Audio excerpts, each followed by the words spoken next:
Sova might be the secret most broken operator in Valorant. He's been a pillar of the game's meta since day one.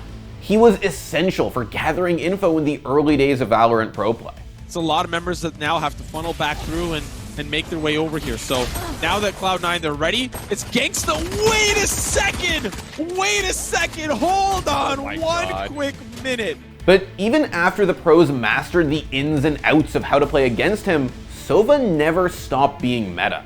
There's no other agent that can gather info as well as he can. Sova is essential, and that's why something needs to change. Even as more and more agents were released, Sova remained a part of almost every team comp. Yeah, I do think Sova needs a nerf. I would change his drone health. I think his drone is like a little too strong. And after months of flying under the radar, players eventually realized that Sova might just be broken. It's all on to Zeta. 1v3 with the NFEs both weak. No ult, he has the ult, but Celsius has full HP. No shot, and they're gonna swing him. FEs is gonna he push gets him. knocked He's out. gonna push him. He takes Honors Ferry down, and he lands the shots. The Red Bull clutch. No freaking way.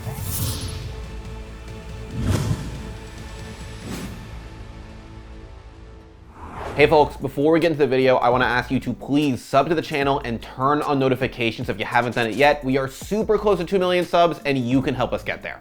Okay, so when players booted up the Valorant beta in April 2020, there were 5 agents to choose from. Jett and Phoenix were the 2 duelists, while Sage and Brimstone covered the Sentinel and Controller roles. But there was only one initiator that players could use as soon as they started the game: Sova. And early on, he seemed pretty damn cool. Sova, insane info with very easy kill potential. Not very easy, but if not kill potential, high damage potential. His abilities are probably the most fun, just because there's so much you can do with them. I love that sound. You'll see him in a sec. 1.6! From day one, the Russian reconnaissance agent has had both an owl drone and a recon bolt that can be used to tag enemies and clear sights. He also has 2 damage dealing abilities in the form of his shock bolts and his ultimate ability, Hunter's Fury. Initially, players were just throwing this utility around, hoping that it would help their team out. But it didn't take long for some of those players to realize that the possibilities with Sova were nearly endless. And at the forefront of the Sova fan club was Average Jonas.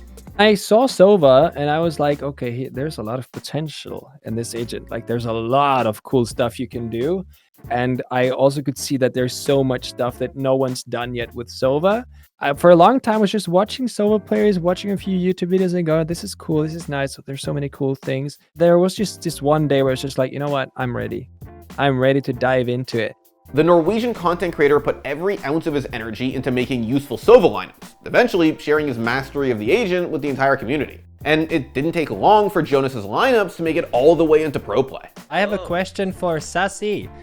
I was wondering how much of your preparations in custom lobbies and ability usage, how much of that has made you prepare the tactics for your team?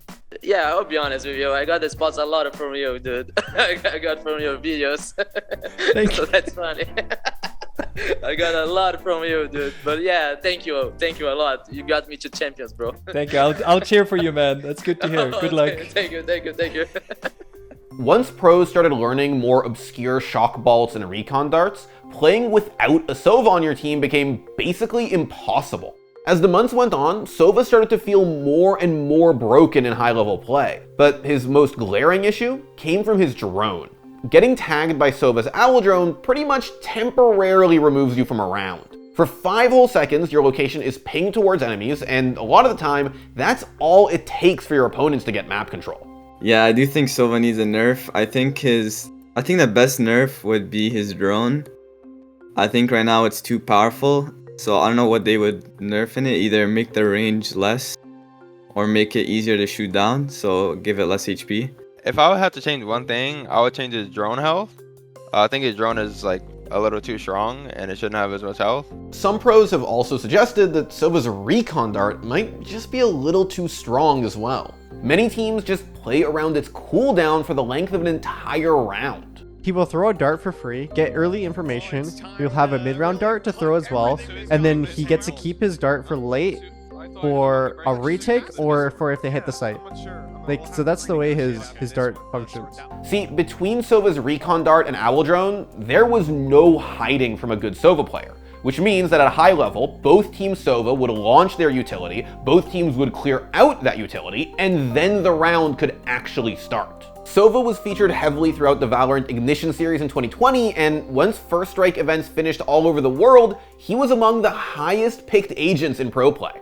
With a 79% pick rate at First Strike NA and a 75% pick rate in EU, Sova was the second most picked agent throughout the entire tournament, beaten only by Omen. But Valorant was a pretty new game back then. Players had spent a lot more time with Sova than the other two initiators, so his insanely high pick rate wasn't all that surprising. But as the Valorant Champions Tour got underway in 2021 and more agents were added to the game, Sova continued to dominate the pro meta. As they dance around the generator nose, Elsa's comes up big as well and is now Lakia in a 1v2. Lakia's there! Oh my god! Lakia brings it back from the depths! Sova's 72% pick rate at Masters Reykjavik 2021 made him the second most popular pick at the entire event, next to Jett, who everyone already agreed was broken. The problem in any competitive game is that when a character has a pick rate that high, the game warps around them. At a pro level, Valorant was devolving into two Sova players doing the same drone setups and the same recon vault setups round after round after round. It wasn't just boring to watch, it limited the kind of teams you could play and what was possible in the game. Teams like Fnatic, Liquid, and Crew helped show that Skye could be a good alternative, but after Sentinels went undefeated without her on their way to lifting the trophy, it was pretty clear that the meta wasn't changing anytime soon. Riot had a problem. Sova being so good didn't just make the games repetitive, it also limited players' creativity. But that wasn't the only issue. Every top team from each region featured strong Sova players who always managed to pull off some incredible clutches. We talked about the 3Ks, the 4Ks, dog. Oh, the Raz, he's gonna need a 5. So much more difficult. Yeah, oh, but he's gonna upgrade a weapon. Crashies has a chance for the ace! The Red Bull clutch from Envy! See, on top of everything else that made Sova broken, his kit also helped him be a clutch master. Sure, his utility was amazing at setting up executes, but it was also pretty good when your back was up against the wall. And the IGL to support, Cryo drops down, so does Aaron, but Aaron actually the one to fall. Death does him part, and now the shock darts. BCJ trying to play Legolas, and Trent stays alive. Now look at the HP. It's a 1v2 and it's doable. He spots out one wallbang. Where is it? It's a possibility, trying to line it up. Trent, he finds it, and now it's a 1v1. Unaware of the position of the other, last known in close, a single bullet, a reveal, a wallbang! It is Trent! Well, I think Sova's kit helps because it helps me create 1v1s better than like other agents would be able to.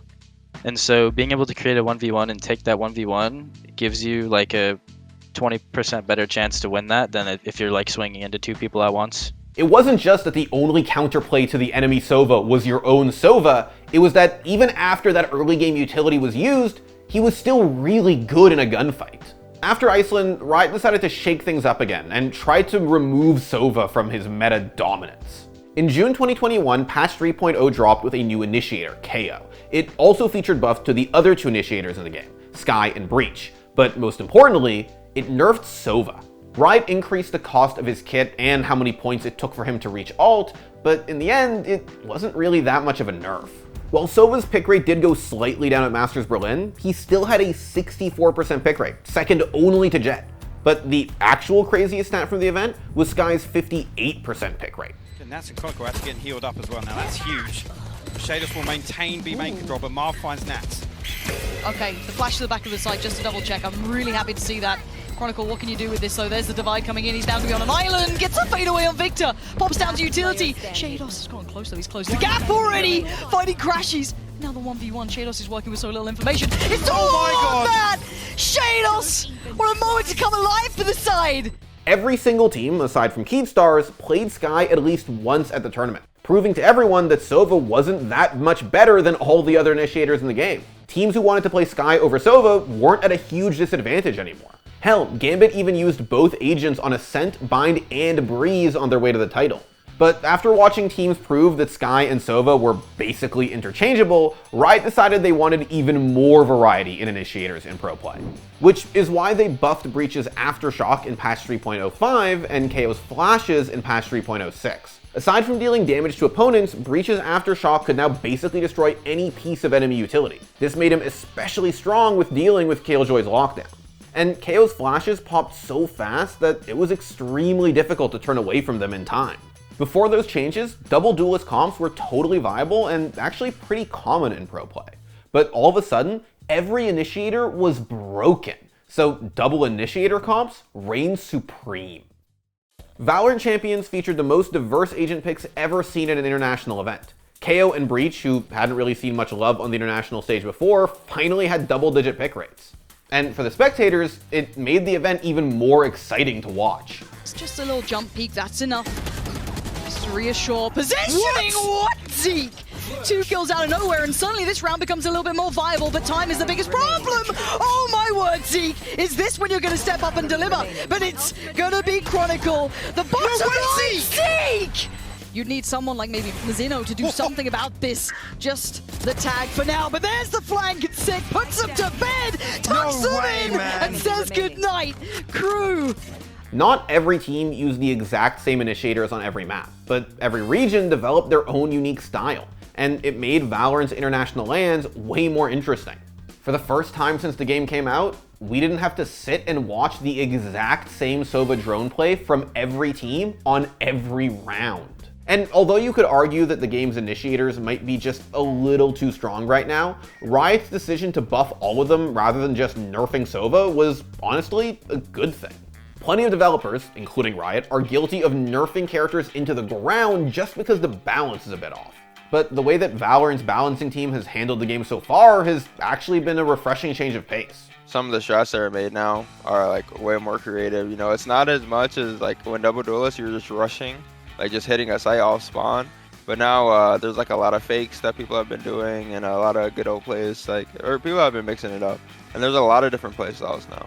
Until recently, Sova's kit had basically never been touched. But now that Riot has finally nerfed him, we'll just have to wait and see whether or not he remains an essential part of Valorant's meta.